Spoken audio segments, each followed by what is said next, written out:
My guest today is Adam Hamadache. He's the founder and CEO of Formula Digital and Scoreplan. Adam has spent more than a decade building and scaling a digital agency in the hospitality space. And what I really appreciate about his story is that it's not just about growth. It's about how leadership has evolved along the way. In the early days, Adam was very much at the center of the business, solving problems, reviewing work, and moving things forward fast. The kind of hustle that leadership and many founders do recognize, right? And as the company scaled, that same approach became a bottleneck, and Adam had to make a difficult but important shift from fixing problems himself to coaching his team to own them. Today, Adam works at the intersection of business growth, SEO, and AI-driven digital strategy, but this conversation isn't about tools or tactics. It's about leadership maturity, how delegation turns into ownership, why coaching becomes essential as businesses grow, and how as leaders need to rethink our roles as automation and AI increasingly shape how work gets done. So if you are a founder or leader navigating growth, complexity, or that super uncomfortable moment where doing everything yourself no longer works, this conversation will feel very familiar. Welcome, Adam. Thanks, Susanna. Great to be here. So we found each other on LinkedIn, as people do these days, and you introduced yourself to me, and we had a little chat and figured that your story is actually really relatable for most of my listeners, and you were kind enough to give us this opportunity to learn from you and your story. Can you start and briefly share your journey with Formula Digital from the early days to where the business is today? And you also mentioned that you're launching something really interesting in the very imminent future. So do tell us about that as well. Sure. Okay. Well, thank you for that wonderful introduction. Formula's been going now for close to 14 years. This year will be our 14th birthday soon. I started in business when I was 25 years old. Really didn't have any clue what I was doing, although I thought I did. And it was sort of a baptism of fire for the first couple of years of just trying to figure out, how to survive, how to run a business. And actually, one of the first businesses or iterations of this business was actually newspaper promotions, had nothing to do with digital marketing at all. I had worked for another agency that did newspaper promotions with lots of hotels. I built up a big sort of contact book of hoteliers, and we created these, it seems a bit archaic now, but these sort of newspaper promotions where the hotels would pay us and we create these hotel promotions in the newspapers, and the newspaper readers would get fantastic value and the hotels would get loads of bookings.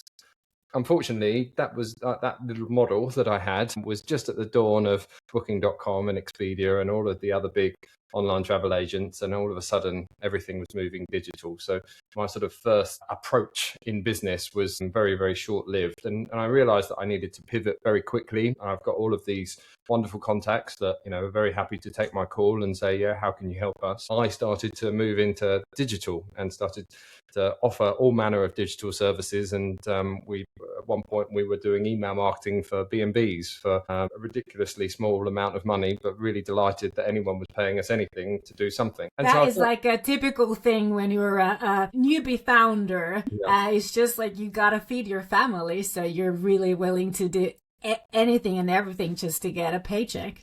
Well, that's it. And I think, I learned early on how important it is to get the pricing right, because, there are times when, I should have been charging 10 times the amount for the amount of work that I was doing, but almost just so happy that someone was paying me and I was, in business, if not making much money at the time. I look back at my life in Formula, and it's kind of, I suppose, kind of broken down into 4 phases, really. That first phase was just all about survival, getting people to buy something and try to deliver as much value as I possibly could, even if necessarily the profit wasn't directly there.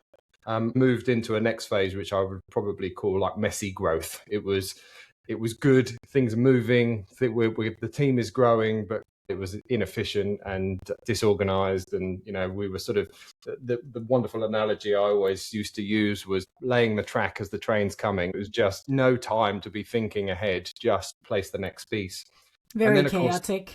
Very chaotic. I was so chaotic. And the next phase was probably back into survival after COVID. Business was decimated in my sector at that time. So it was going back and learning how to survive again. And then I think where we are now is, we've got a team of 11. We serve hospitality brands across 3 continents. We've just developed our new score plan platform, which is a solution that basically helps any brand understand their digital visibility and improve upon it. We're in a really interesting scale phase now where it's much less chaotic, and I've got brilliant people, and it's very exciting as opposed to stressful, which is a big shift. So what was the year when you started with those newspaper promotions? So, okay, we're going back now. That would have been 2008 that I started. So 2008 was my first job at an agency. I think I started in business in 2012, basically approaching newspapers, approaching hotels and saying, hey, I used to do this for this other company. I'm now doing it for myself. Would you do it for me? So, so that was like when digitalization was getting heavy. Yeah, that's it. So even, we used to call up clients and say, did it work? And they say, yeah, brilliant. I only spent £200, but it delivered £5,000 worth of bookings. What more can we do with you? And it was a wonderful relationship. But then that very quickly soured to, no, it didn't really produce anything this time. I think we'll leave it. And I think it was a very stark reality of the analog model very quickly moving to digital because of the growth, the exponential growth that Booking.com was seeing at the time. Then obviously in your industry, COVID was major disaster.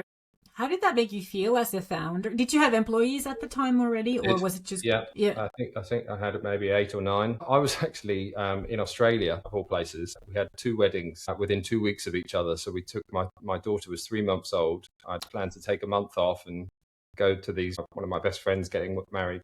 And the problem with being in Australia, obviously the time difference. So when everybody was sort of sat to dinner, I was fielding calls that week of clients saying, look, we need to cancel, we need to pause. The country is running to a standstill. We can't afford to keep paying you.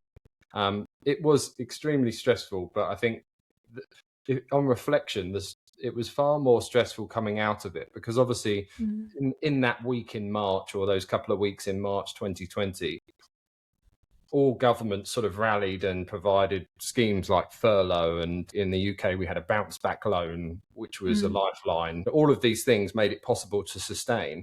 The problem came afterwards when the help stopped, but market conditions were still extremely tough. So actually, I would say that 21, 22 was probably harder in terms of our history, in terms of that stress. But it was, what's the phrase?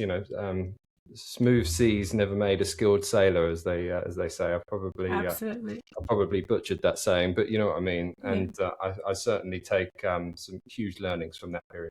What would be your key learnings that you still carry today? I think one of the key learnings I look back at that time is going back to that chaotic phase that we talked about. What was evident to me was, even though we were growing and we'd never been as big as we were in March 2020, we were the biggest we'd ever been in terms of revenue, in terms of profit, in terms of team members. But I think one of the biggest challenges was just how we were so chaotic. We didn't have the processes in place. And it was almost like, I kind of liken it to our business was kind of growing but shaking at the top, because my leadership approach wasn't suited at the time to that level of complexity. And I think I was still running it as me and a couple of other freelancers sort of doing their thing with email campaigns for B&Bs. That pause that COVID enforced upon us all allowed me to step back and be like, right, okay, what got us here won't get us there. So we need to step back and say, right, what leadership changes do I need to make so that I'm not so much of a bottleneck? That feels like the biggest lesson I took from that period. Obviously, you were very much at the center. You were used to first working alone, being literally hands-on, everything, reviewing, fixing, moving things forward. What you learned, one of the key learnings is that your leadership style didn't work anymore. Can you describe what your leadership style was then, and what specifically you noticed that wasn't going to carry on in the days and the weeks and the months and the years to come? The leadership style was bring me your problem and I will solve it. Unbeknownst to me at the time, I was inviting this kind of bottleneck culture, which is fine and actually essential, I would argue, in the very early days, because you need to be amongst everything. But it allowed for no creativity, no intelligent sort of proactive suggestions from our team. It was, no, it has to be done Adam's way. And I don't want to get it wrong, was probably the culture at the time, which was certainly not my intention. Have you reflected? Why was the culture like that? Were you scared because of all this difficulties brought by the external environment? Or was it that's what you were used to, or that's what you learned when you were younger and in the work life? No, I don't think it was what I learned. I think it was just a simple case of this is what got me to this place. The things that the behaviors, the actions, the mindset got me out of the survival mode into lift off. And okay, we've got a viable business that is not going under anytime soon. Okay, great. Well, that, it worked. The problem is that it was only in that pausing moment that you have to reflect and say, okay, but the thing that got me here won't get me there.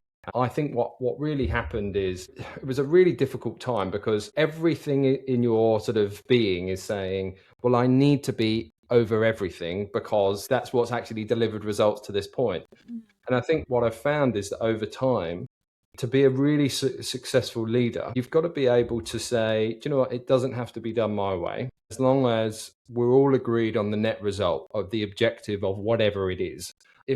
If you're aiming for 100%, do it like me because I know I can do it well. That's okay, but you get so much more value if you say, well, do you know what, it needs to be 85, 90%, whatever it is, and do it your own way. But as long as we're all agreed on the parameters of achieving X, so, the client's got to be happy, it's got to be delivered on time, whatever it is. So I think this sort of cultural shift was really the result of me not fully understanding what the next layer of complexity and leadership required. It was far more about, well, this always works, so why would I change? And I think that's one of the big lessons. Were you getting signals from your team that made you aware of this, or what happened? Because we need to be shaken on our boots to understand your way is not a good way anymore. Otherwise, we'll just continue, regardless whether we're leaders or not. So what happened? What made you realize this? I think, good question. I think what I realized was that the work that I was doing, or rather the way I was operating, was sort of very kind of bottom down. I would always ask for people's opinion. It's not like, no, it has to be done my way. I'm not authoritarian by sort of design in that respect. But I think on reflection, team members were starting to feel overworked. There was sort of lack of efficiencies. They were waiting on me for too many things, again, kind of creating that kind of bottleneck. And I think what it inevitably led to was really good team members not feeling empowered. If I draw a direct comparison to where we are now with a completely different team, each one of my team members feels empowered and can start to bring ideas. And we've purposefully built a culture where, look, I've been doing this for an enormous amount of time. You've come in with your brilliant experience. I've only worked in 2 companies, maybe 3, and most of my career has been in my own agency. So what I really want from you now, team member, employee, is to come in with your extensive 15, 20 years experience and say, strange you don't do this, because in my last agencies, we did this. And so, oh, great. Yeah, that's what we need. I thought I have found that approach to really hire brilliant people, encourage them, not on day one, but, let them get their feet under the table first and then come in and say, do you know what? So here's 3 things that I think would make the agency better based on my experience. And then we start to implement that. So I think that there's been a big cultural shift, and just by, approaching my leadership in that way, I think has changed the dynamic of the company as well. You mentioned earlier that you encourage your employees to try it out, figure it out themselves, as long as you've agreed on the parameters. How much do you, as a leader, then discuss and keep them aware, or collaboratively decide on what are the parameters? Because I think that's important. Yeah, for sure. So, and it's very timely. Obviously, we're recording this early January, and at the start of each year I do a very long, extensive process to understand what I call it the BHAG, the big, hairy, audacious goal for the year. Not my idea, but I've sort of adopted it. And I've been doing this for 3 or 4 years now. And the idea here is that BHAG can be a combination of things. We want to hit X revenue, we want to hit Y profit, we want to, what one of the themes for the year, for example, is we want to be world class at client communication.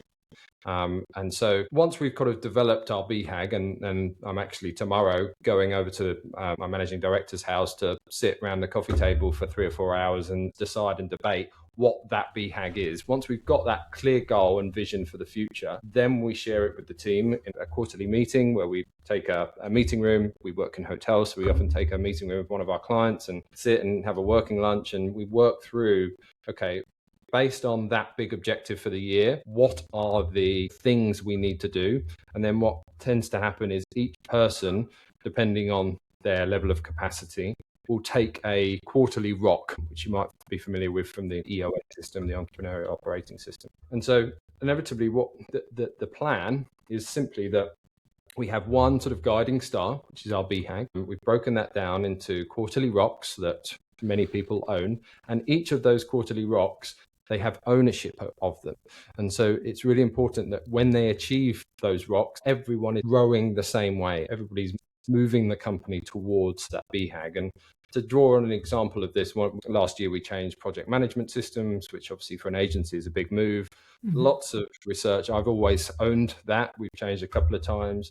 Actually, it was our ops director, Nina, who took total ownership of that for the first time. And the subtle difference for me was that instead of doing that time-consuming research and, weighing up pros and cons and looking at costings, the research piece was taken off my plate. It's now owned by our ops director. And instead of me finding something and selling it into my team and say, hey, I've got this, it looks great, let's move forward with this, I'm on the other side and I'm being sold to, okay, I've done the research, Adam, this is why I think this is the best platform. Here are the positives, here are the slightly downsides, and here's the cost. What do you think? And that's such a big shift because now our ops director owns that. It's not like I've given it to her and say, make that work. And she feels completely empowered by that decision. It was all her to make such a big move for the company. And it's allowed me to focus on what I'm better at, for example, speaking and sales presentations and what have you. You mentioned you're managing director, so you are actually not the managing director of your agency. No, I mean, I've never been a big fan of job titles. Mm-hmm. I mean, we all do everything, frankly, in a small business, but I'm technically CEO. We've got an MD, managing director. We've also got an director. It's always interesting for me as a founder and the CEO to hear how others are approaching it. It's not the finest job in the world, I would say. Obviously, you mentioned and spoke about like how important it is for you to delegate ownership and delegate those tasks. For those who don't understand this quite significant difference, can you explain how this looks like in practice? Yeah, so maybe to illustrate it, everyone can relate to AI, right? Everyone's using AI in some form or another. I always think this is a good way of defining this distinction. So if you engage in a chat with ChatGPT, for sake of argument, about any number of things, it's a two-way collaboration. It's prompt and response, and then you have the option to act on that response. The project cannot move forward without both parties, prompter and responder. And so inevitably, that is task delegation. I need some help. Okay, here's something that can do, or, I need a job done. Can you do this? Yes. What next? Yes. What next? That's delegation, the task delegation. Ownership, delegating ownership is much more akin to having an agent, like an AI agent, doing things on your behalf. Okay, I've hit this snag. Okay, I've reasoned that the best next way to move forward is this, and I've checked through all of this, and blah, blah, blah, blah. It might be an agent that's booking you travel, or it might be an agent that's, responding to your email or whatever it is. The point being is that, like the example that I gave with our ops director choosing our new project management platform, she maintained the ownership. I delegated the ownership of that project. So it was very much a case of, we need a new project management platform. my criteria, my brief to you is it needs to be this, it needs to be within this cost price, this cost range, it needs to have this functionality, it would be nice if it had this, this and this.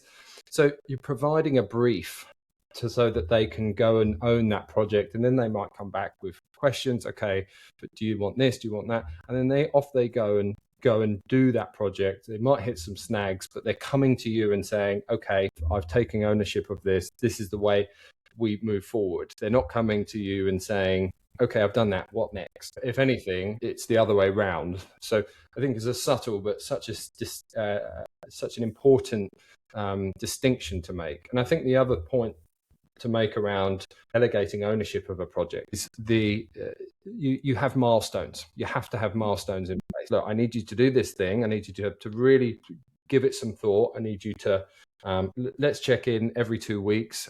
By this point, I would hope that we are here. If we're not, let's discuss and help one another as to why that might be the case. But it's very much out of my headspace, and it is you. My job is to provide you with the best possible route for success with a really detailed brief and clear milestones and clear objectives. So yeah, that I would say is the big distinction. How much of internal communication do you do to keep your team members aligned with those milestones, with those goals, with your big audacious hairy goal? How much communication does that require? A bit, but it's more about the structure of the communication. So every week we have a pulse meeting, which is very marked out in terms of our agenda. Our managing director is the person that keeps everyone on track, and she's quite authoritarian, which helps. So she's like, right, come on, we need to move on, which is always helpful. So we have that weekly pulse meeting. As part of that weekly pulse meeting, we have a section which is, okay, are we on or off track? And if we are off track on any of those rocks that have been defined and decided based on the BHAG, so it's almost like breaking it down by layers. If we are off track, then it gets raised as an issue within the pulse meeting, and then we have a discussion around, okay, why are we off track? Who can help here? What's the real issue here? Have we got a bit of a blocker? Is there a mental blocker as to why we're off track? Or is it a capacity thing? You're just stacked with serving clients that you can't do this non-urgent but highly important thing, which obviously everyone has to try to prioritize. So there is a clear process to keeping everything and everyone on track. Every quarter we review how successful we were, and then that quarterly review, some rocks we don't always achieve, and they move into the following quarter. So it's not like we're having weekly huddles, jumping online and having quick or daily huddles and saying how's everyone doing? Oh, we've got a process, and that weekly pulse meeting is our essential part of the week, which actually happens at 9 a.m. on a Monday morning. So it's the first thing that we do as a business, and that's been revolutionary for us in terms of that organization. If you think about the chaos that you had during COVID and earlier, even when you were starting and getting people on board and just trying to make ends meet, and then comparing to your business today, what structural things, in addition to this weekly meeting, have been elementary in getting rid of the chaos and stabilizing the working environment? I mentioned it previously, but the EOS system, certainly not ours, but it's called the Entrepreneurial Operating System. It comes from a book called Traction, and I remember picking this book up and flipped it over on the back, and it said, it's time to take control of your business, not let your business control you, or something to that effect. And it was just at the time, it was like, yes, that's what I need. So I went, and it was one Christmas, actually. I went away and I read it over Christmas, and I sort of WhatsApped my team across the Christmas break. This is going to be a game changer. The principle of that is very simple, is that every phone works on an operating system, but every business needs one too. And it's not directly obvious that you do need one, but you need the clear, proven framework in which to operate and deal with the noise, frankly, that the inevitable noise that happens when you're a business with lots of people. So probably a practical thing that we've implemented is having a dedicated space to tackle issues in a very kind of structured way. Forgive me, that's not really answering your question because it's all part of that same thing. It's that pulse meeting, more than half of the meeting is around tackling issues. What used to happen was an issue would, as they do in every business, client's not happy about something or the results aren't looking as favorable as we'd hoped. And then we'd all jump on as if there was a fire. Right, okay, everybody jump online. How do we need to tackle it right now? And often, big chunks of the day or the week might have been lost because we almost feel like we need to appease our panic or our worry by talking it through. And actually now, when there's an issue, I open the doc and just put, okay, that needs to be discussed, and I want to chat through that with everybody.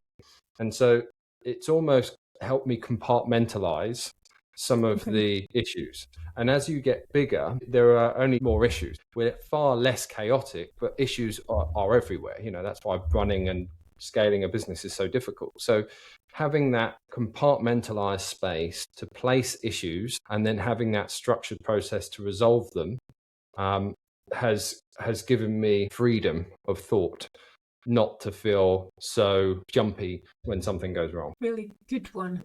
Yeah, I think that's regardless of the size of the business, you always have issues even if the operating environment was stable. And now we've gone through the COVID, the war in Europe that has been affecting us living in Europe and working in Europe.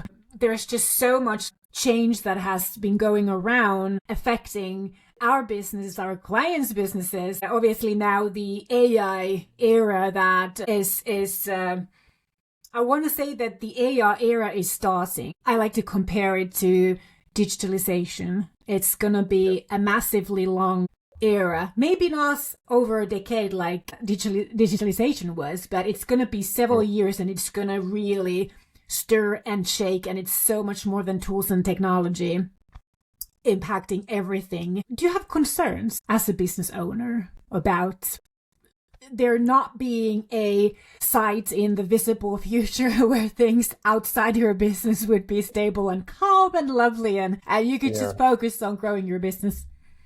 Yeah, I mean, yes, and I think you'd be mad not to have concerns because nobody really knows what's going to happen, and we see it. We're seeing it already. I used to have a full-time copywriter in my business. We don't have a copywriter anymore now. We've trained custom GPTs to such an extent. It's still quite a lot of manual intervention and rewriting, but it is just that particular thing in my business is just not needed. You see it now. Even I remember years ago spending like £250 on a legal contract because I wanted our agency contracts to be super watertight.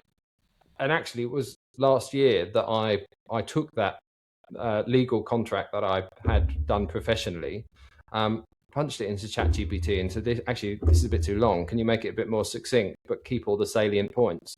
And I've taken a 15-page report contract down to 3 pages, and it does everything that I'd wanted. So these are very sort of small ways that revenue from certain industries are just being eroded. So I think we would be remiss of anyone, frankly, to not be concerned. But I would caveat that massively with I'm more excited than I am concerned. I have seen in the last 3-4 months alone just how powerful it can be, and it has sped up so many things that I've wanted to do into the very near future. For example, with Score Plan that we're launching this month, that was in my 5-year business plan for 2028 onwards. When we've got to this point, we'd love to be able to invest into really develop our own proprietary software that can really help more clients do what we do, improve digital visibility, make it really simple to understand. And AI's sped that up enormously. The cost for doing that used to be hundreds of thousands, and now it's a few thousand. So I'm excited about the potential, and I think what we are doing now, especially with my business, is very much SEO, search engine optimization focused. We've had to pivot so much from even 12 months ago in terms of where we put our focus, because AI search, for example, is expected to surpass traditional search within 2 years. I think that's actually conservative. That's the assertion by McKinsey, Gartner, and Semrush, 3 enormous global companies. from what I'm seeing, I think it's going to be quicker. And so I suppose one of the concerns that I have is, can we keep pace operationally with what is needed? I'm reading about AI every day. That's part of my daily process now before my kids wake up. The challenge is, we're learning as it happens, but can we react quick enough to respond to make sure that our client results don't suffer? At the moment, yes, we're doing it, but I think everyone can agree the rate of change is mind-boggling, just at how quick things are moving. I agree with you. The potential, the opportunities are far more exciting than the worries. But I think what we should probably worry more is obviously not operating in a void. This impacts every industry, maybe not at the same time, like digitalization didn't change everything at once, but the worry of this is available for everyone. So what is our positioning in comparison to our competition? And are we able to keep up the pace in our organization? What kind of a role do I have as the leader to make sure and make it possible, empower people and encourage them so that our competition is not going to run over us? So what are your thoughts on that? I think you're right. It stems back to, if you are being useful to a group of people, then I think providing the business model is sound, then you will always have some sort of business. Thought leadership is a phrase that is, I think, far too often used, but thought leadership is really just about coming up with, seeing what's happening in the marketplace and saying, this is my take on it. And if I were you, Mr. Client or Mrs. Client, this is what I would be looking at. And these are the questions that you have to ask yourself. And actually, I think macro, this is the big picture of where we're going. Our approach over the last years, we've recognized this. There's a natural big question is, will clients ever even need marketing agencies in a couple of years? Well, inevitably, when budgets are being restricted and market conditions are less than favorable, marketing is obviously one thing that gets questioned. But if you can continue to demonstrate value, then they'll stop seeing the cost and they'll start seeing the value. And so most of our work on the business development side of things has just all been about being as informative and valuable to our audience as possible, really taking the time to think about, what do our clients really need to know and what can we say that it makes people think, I've not heard that before. That's really useful. And I also think, as a sort of a side point, writing is rare these days. I mentioned around a copywriter, we're obviously got a very sort of rigid process to be able to create content that ranks highly, even if it is AI written, which incidentally Google says is okay, but with lots of caveats, which we won't go into now. But making sure that you are being authentic in your voice. I've always liked writing. I'm going back to write, dabbled with, what if we just try to speed things up on AI and get LinkedIn posts out just that little bit quicker and all this sort of stuff. They don't perform as well. Go back to spending half an hour a day, just sort of writing things out. Sure, AI, how could you make this better, and then tweak? But actually, there's real benefit, I think, in doing things the hard way. You will seem a lot more authentic. And I think people will see that authenticity and value more so than perhaps if you've cut corners, which is often the case with AI.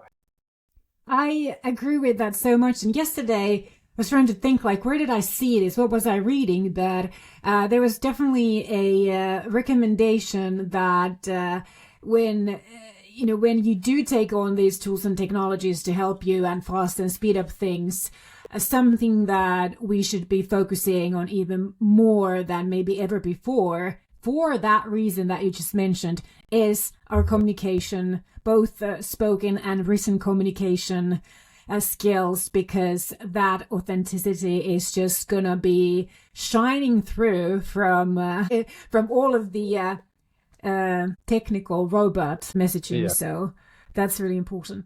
Okay, so looking back over the 13 years in the agency business, how important do you think it is for leaders to understand what stage their business is actually in? I think it's enormously important. I certainly know from firsthand in my instance, the risk of burnout was massive. If you don't know, going back to that kind of idea that being amongst everything and sort of micromanaging every minute detail is essential, because otherwise, if you don't, then chaos ensues and things go out that you really disagree with, and the quality of the delivery and the communication, all these things suffer. So it's really important to be all over everything in the early days. But if you are all over everything as you scale, you become the bottleneck, and that inevitably, as you get bigger as a business, what I've learned is the stuff, the clutter, the noise, the stuff that really isn't that important grows exponentially. All of a sudden now you've got problems that you didn't know even were a thing, and you could fill your days and some by doing stuff that does not move the needle, does not move you closer to your big goals as a business. For, in my instance, I call that the BHAG, the big, hairy, audacious goals. So there is a mistake of needing the work to be done precisely how you would do it. At some point, you've got to trust in your team. Make sure that you've got really intelligent people that you respect. And that's a kind of a big thing. If you don't, then it's really difficult to let go. And certainly I didn't in the early days. No disrespect to my previous employees, but, they were not absolute world-class team players. They just weren't of that caliber. Now I'm really proud to say that we've worked very hard to get the absolute best people in my business as possible. And as a result, it has allowed me to delegate more easily, because I know that there's someone that can do this job far better than I could. It might not be exactly as I would have done it, but that's okay, because I trust them. And that's been a big shift, I would say.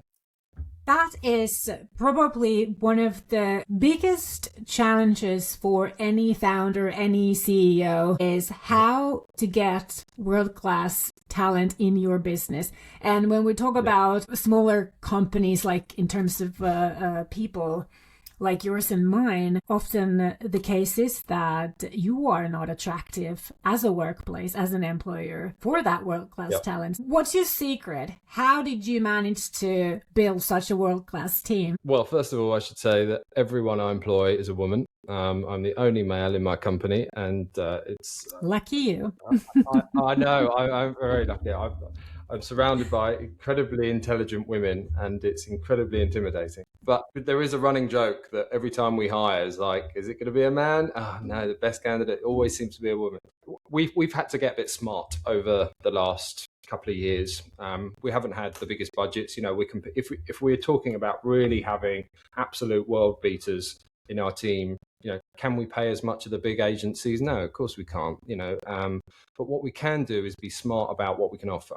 And so what I have found is actually we've got a lot more part-time people in, and it just happens to be women. We don't have a prejudice against men, but we generally, it always seems to be the way. We're sort of mums wanting to get back into work, mums that have been really, really senior before they had kids, and now they value flexibility over the remuneration. So we don't pay badly by any stretch, but what we offer, I think, as a business is total flexibility. All we need is you to do these couple of things. Choose your hours. Never, ever miss a school nativity. Make sure that you attend every school assembly. That's your most important thing. What we need is you to make this job work for you, because we know that if you are the right candidate, you'll do the work and some. We offer that total flexibility. I mean, it's obviously been a huge benefit to us. We've got employees that used to be massive business directors at massive agencies in London that had kids, want to get back into work, but don't want full time. And so they come to work for us and really value that flexibility.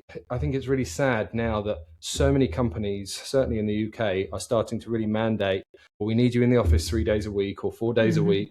And that's not conducive being present with your children. I just think it's madness. And there was a wonderful viral ad that this image went viral online. I think it was Spotify had run a billboard ad in Times Square in New York. It said something like, our employees are adults and we treat them as such, or something to that effect. And we don't need you to come in every day or every few days.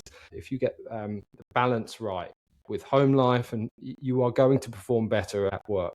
And I think, and at home that's too. not, and at home, yes, quite right. And so we've really put making sure total flexibility and balance is at the forefront of our recruitment policy. And that has really worked well for us, because it's better to have lots of really super engaged, talented part-timers than disengaged full-timers. And we've got full-timers too, but that certainly has been a big benefit for us to get the talent that we've got. Wonderful.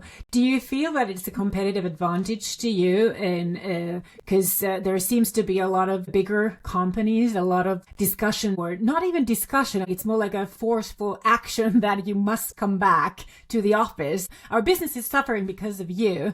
Do you feel that's a competitive advantage to you, being so flexible and giving so much of that ownership and trust? For sure. Yeah. I mean, we have a policy at the moment where we rent an office on a Monday. We only rent it for that day. We're in the same office every Monday. And I think the commercial property landlords have had to be far more flexible in recent years. Renting an office one day a week was unheard of even, 18 months ago. So we've got that, arrangement that works for us. We all come in on a Monday, albeit, some of the team are a little bit further afield, so they come in once a month rather than every week.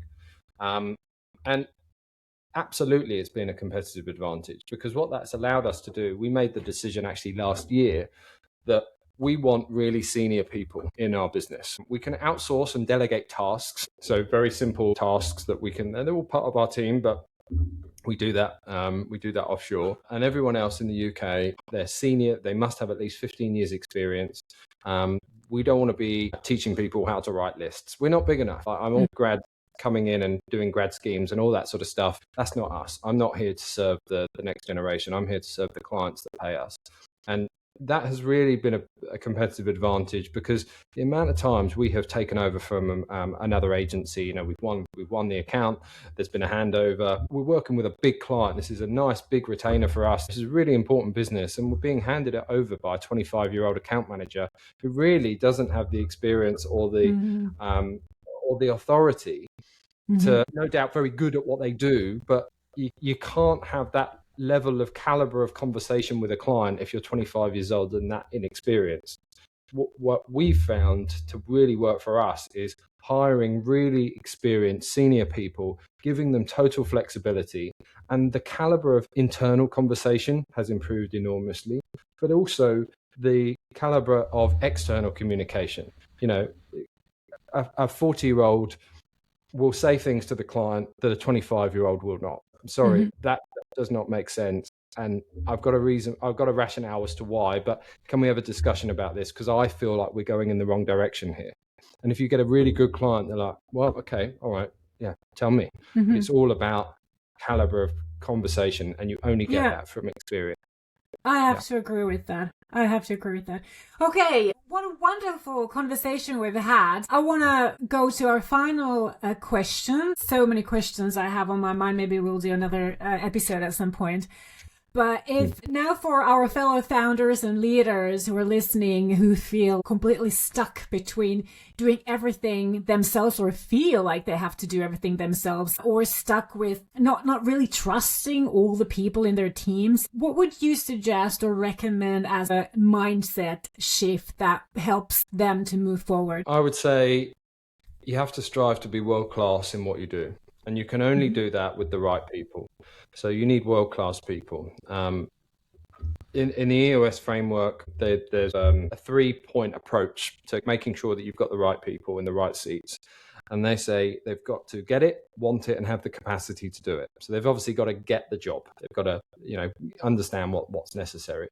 They've got to want it. Too often people are, this will suffice for now, and I'll be thinking about moving on in a year. No, they've got to actually really genuinely love what they do. And they've got to have the capacity to do it. And that broadly translates as, do they have the required skills to be able to do this job really, really well? And the difficulty of transitioning from a team's okay, they're not world class, but they could be, is asking yourself a difficult question.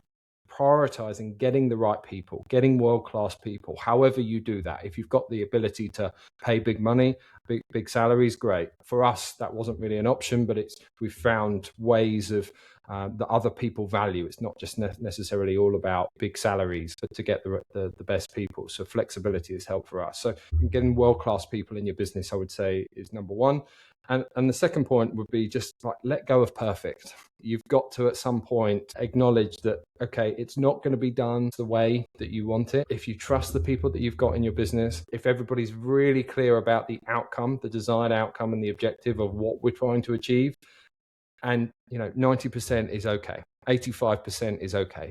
It doesn't have to be 100% in exactly your way. And the real magic of having brilliant people in your team is that they will come into your business and they will learn it and say, okay, I've taken this on board. I think we can do it better in this way.